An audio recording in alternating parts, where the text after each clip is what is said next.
Hello everybody, and thanks for coming back to the channel. For those of you that have already seen this video, I apologize.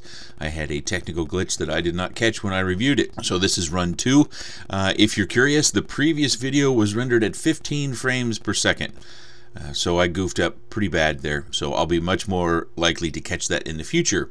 So this flight that you'll see here in about a minute will be much more smooth than what you had to endure already. So let's jump into the motors. This is a collaboration motor between Rotorx and Rotorx. These motors are 1407, 4100, and 40 kV. As we scroll through the pictures that I took before mounting them, you get the chance to see it, the profile, the windings, the air gap, the magnets.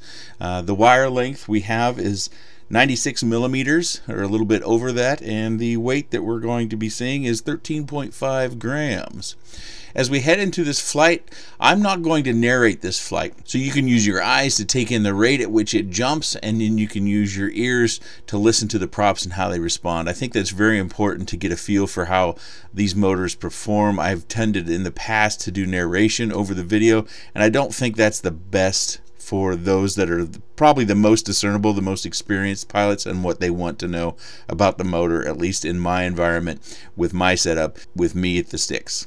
If you want the long and the short of it, I think it's a good motor. I think it's very smooth. It's not a notchy motor, and that surprised me a bit, because usually our notchy motors tend to perform a little bit either better on the low end or better on the high end, and they just kind of have more thrust overall. But they also tend to drain your battery quite quickly. In this video, I am flying with a 4S 450 milliamp China Hobbyline battery. I'll leave a link in the description to where you can find these motors. If you don't find your favorite web shop listed down below, you might just try Googling for the motor and finding them on your own.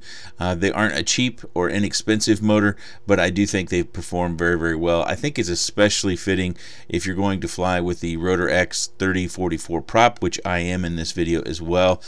Because of that little notch that they have at the top for prop mounting, it seems to be that they kind of designed this motor for that prop. You might have another prop you want to run on it, and that's fine, but for this testing, I did choose that prop. Okay, leave your comment down below on what you think of the performance of the motor, and if you have any questions, let me know, and I'll surely get back to you as quickly as I can.